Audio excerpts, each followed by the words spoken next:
Assalamualaikum warahmatullahi wabarakatuh. Selamat pagi anak-anakku kelas 10 TITL. Selamat datang di SMK Ar-Rahman.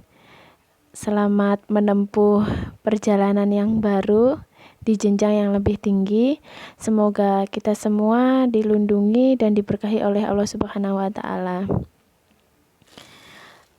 Yang pertama Ustazah ucapkan adalah perkenalan ya. Nama saya Ustazah Winda. Untuk kelas 10 TITL akan mengampu mapel kimia. Dan di kelas berikutnya, di jenjang-jenjang selanjutnya itu Ustazah sudah tidak mengampu kalian lagi. Jadi kasarannya kita hanya bertemu di kelas 10 di pelajaran kimia. Yang pertama yang akan kalian pelajari itu sedikit flashback atau review dari materi kelas 9 atau kelas waktu MTS atau SMP ya. Materinya yaitu tentang properties and changes in matter atau sifat dan perubahan dari suatu materi. Nah, itu apa aja di dalamnya? Tentunya kalian masih ingat kan ya? Ada sifat dan perubahan fisika dan kimia. Nah, untuk lebih lanjut kita akan pelajari di SMK ini. Karena masih belum bisa praktikum, jadi kita pending dulu. Semoga corona ini segera berakhir dan kita bisa kembali dalam kegiatan belajar mengajar seperti biasanya ya. Amin amin ya rabbal alamin. Selanjutnya langsung ke slide berikutnya ya, tentang properties and changes in matter tadi. Nah, yang pertama ada physical property. What the meaning of physical property? Physical property artinya adalah sifat fisika. Jadi kalau kalau bahasa Inggris itu ada yang digunakan untuk tertentu. Jadi bahasa-bahasa tertentu kayak properti, kalian tahu properti itu adalah kayak alat, kayak kelengkapan gitu ya. Tapi kalau di science, lebih tepatnya di chemistry, di kimia, properti itu artinya sifat. Nah, kenapa kok kadang-kadang saya memberi slide itu bahasa Inggris? Karena supaya kita sama-sama belajar, mengasah kemampuan bahasa Inggris kita, karena saya pun juga tetap belajar ya. Jadi saya senang kalau misalkan kalian juga ikut belajar bahasa Inggris bersama saya, dengan pelan-pelan kita terjemahkan secara perlahan supaya nanti untuk kedepannya nggak kebingungan.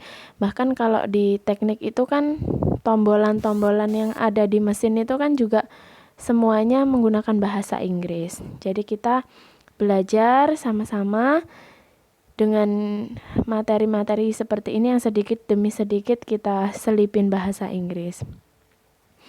Oke, sifat fisika artinya adalah a characteristic that you can observe without changing or trying to change the composition of the substance.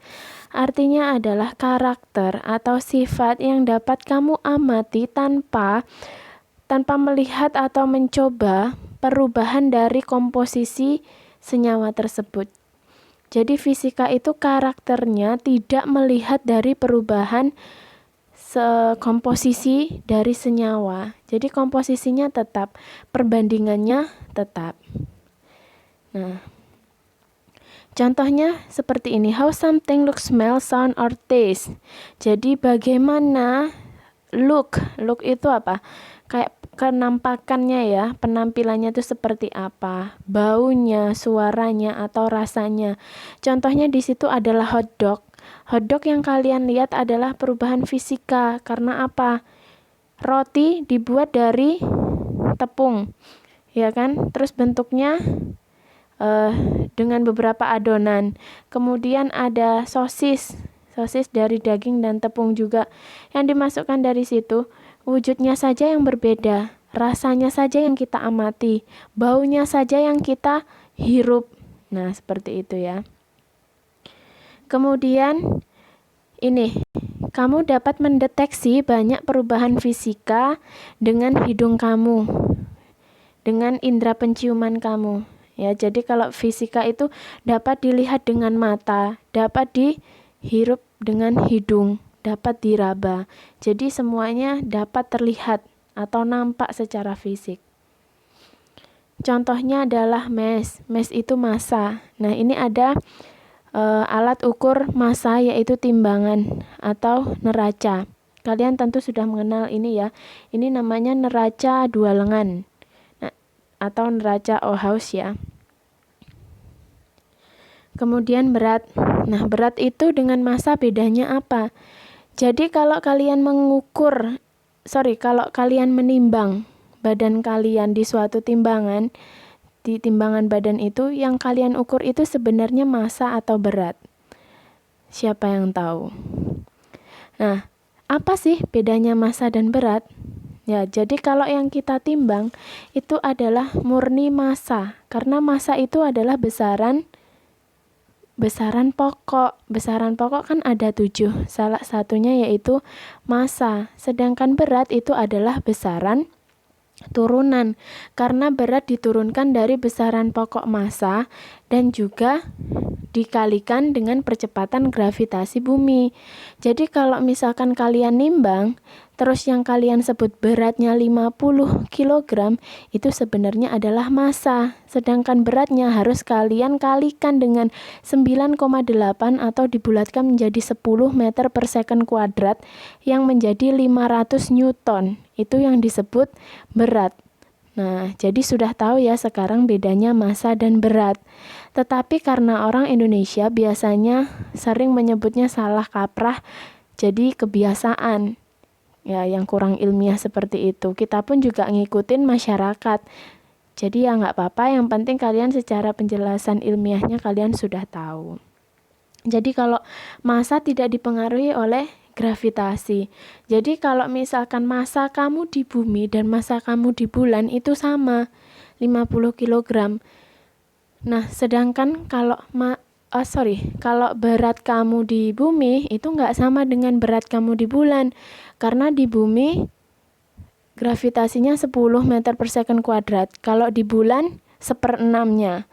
Nah, jadi berat kamu di bulan akan menjadi lebih kecil. Nah, gitu ya. Oke, kemudian selanjutnya adalah density. Density itu adalah massa jenis. Jadi massa jenis termasuk besaran fisika atau sifat fisika. Nah, density ini mengukur apa? Massa per volume. Ini ada di materi SMP kelas 7. Massa jenis atau rho sama dengan massa per volume. Kemudian ada solubility. Solubility ini adalah kelarutan. Jadi contohnya misalkan kalian melarutkan garam dengan air. Nah, itu kan perubahan fisika. Karena garamnya akan menyatu dengan air, fisiknya saja. Tetapi ketika airnya dikeringkan, diuapkan lagi, maka akan terbentuk kristal garam lagi. Seperti penerapan evaporasi pada pada petani garam. Nah, itu prinsipnya jadi seperti itu ya untuk pengkristalan. Kemudian ada melting point atau titik didih. Nah, titik didih ini adalah contohnya ini salju yang meleleh.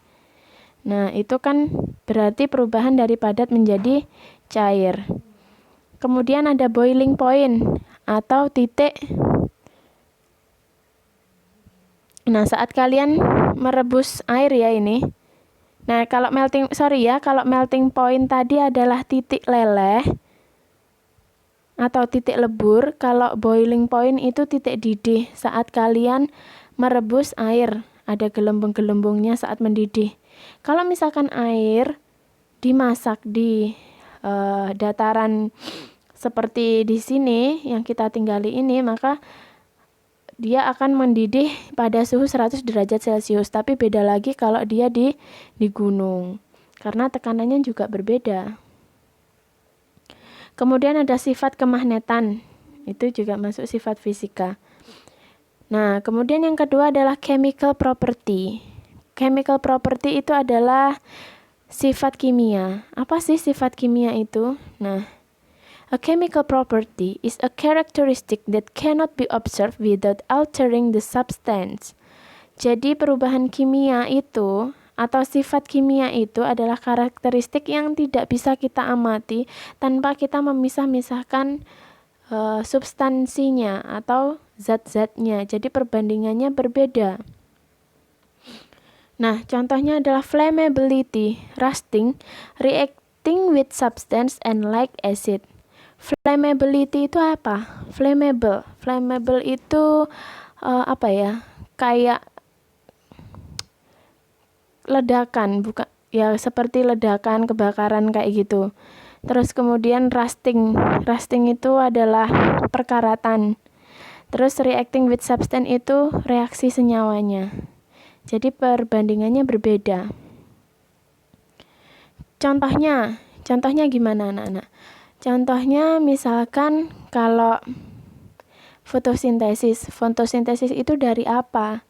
Fotosintesis itu dari tumbuhan, memerlukan oksigen, memerlukan cahaya, memerlukan nutrisi, zat hara. Nah, itu kenapa kok bisa disebut perubahan kimia? Karena di situ reaksi antara air, terus kemudian karbon dioksida yang dibantu oleh cahaya itu akan menghasilkan gula dan oksigen. Terus kemudian kalau perkaratan, kenapa kok disebut kimia? Karena besi yang dibiarkan di udara terbuka, besi yang dicelupkan di air asam, besi yang dicelupkan di air garam itu akan mengalami perkaratan sehingga menyebabkan perubahan warna. Nah, itu dulu ya. Jadi yang kita pelajari hari ini sebatas pengertian dan pendalaman materi antara sifat fisika dan sifat kimia. Jadi untuk pertemuan berikutnya saya akan melanjutkan ke perubahan kimia dan perubahan fisika. Saya sengaja menyampaikan materi itu sedikit demi sedikit supaya nanti tidak memberatkan kalian.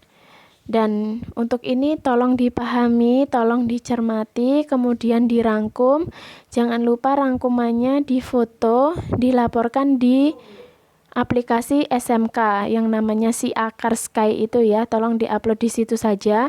Kalau misalkan yang terkendala download, bisa langsung japri ke saya, kirim fotonya. Yang penting tetap ada laporan, tetap mengerjakan tugas. Nah, jika ada yang ditanyakan, mari kita berdiskusi selama 1 jam ke depan. Sekian dari Ustazah, terima kasih. Wassalamualaikum warahmatullahi wabarakatuh.